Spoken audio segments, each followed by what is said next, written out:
Hello, my name is Connor Quinlan, and this is going to be a review on the new Nikon D3000 camera. It is Nikon's newest entry-level digital SLR. And in this video I'm not going to only be describing some of the new specs that it has to offer, but I'm also going to be comparing them to cameras like the Nikon D60 and the Nikon D5000. First thing I'm going to do is go over the new specs that it has to offer and kind of compare from there. So basically, the Nikon D3000 camera is like a Nikon D60 with a much better and faster autofocus system. It actually incorporates the autofocus system found in the Nikon D5000 and the Nikon D90. Instead of just having 3 points like the Nikon D60 has, the Nikon D3000 has an 11-point AF module, which is a lot faster, a lot more accurate, and actually also incorporates 3D tracking, something that the Nikon 60 cannot offer. Features like that are very good for action photography, sports, and maybe something simple like photographing your kids playing soccer or some sort of sport like that. Another thing that the Nikon D3000 has to offer, some more smaller features that it has to offer now, is a bigger LCD screen. The older Nikon D60 and Nikon D40 had a 2.5-inch LCD screen. Well, now the Nikon D3000 has a 3-inch LCD screen, which is a lot larger and is definitely a good upgrade to have on an entry-level digital SLR. Another interesting thing that's new in the Nikon D3000 is it has a completely unique mode called the guide mode. And what you do is you switch to the guide mode, and it basically puts you through an easy step-by-step way of controlling your camera.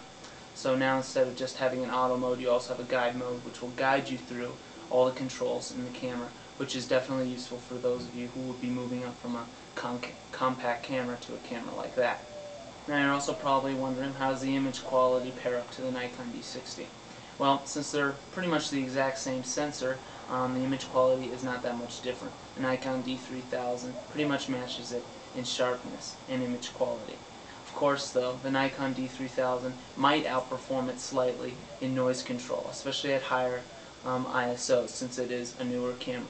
However, remember that these improvements are just going to be slight improvements and probably not all that noticeable. Now I've compared it to the Nikon D60, but what about the Nikon D5000?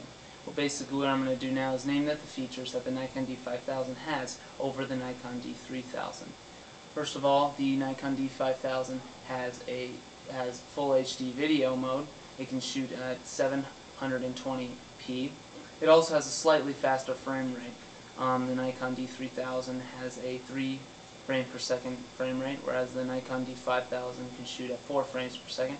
But that doesn't make much of a difference. The Nikon D5000 also has live view mode, which the Nikon D3000 still lacks. It also has a neat tilt swivel screen, which allows you to view the camera from different perspectives, and you can move the LCD screen in order to see it better from different perspectives. The Nikon D5000 incorporates more active D-lighting settings. It has auto, low, high, and extra high, whereas the Nikon D3000 only has an on and off mode.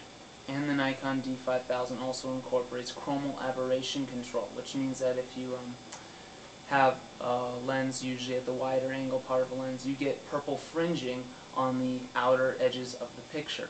And what the Nikon D5000 does is it automatically gets rid of most of that. The Nikon D3000, however, will not do this. And then one other setting that the Nikon D5000 offers over the Nikon D3000 is the bracketing option, which the Nikon D3000 lacks. Now you get all those settings I mentioned and features of the Nikon D5000 for about $400 extra. The Nikon D3000 costs $600 with the kit lens, with a Nikon 18 to 55mm lens, whereas the Nikon D5000 costs almost $1,000 with that same kit lens.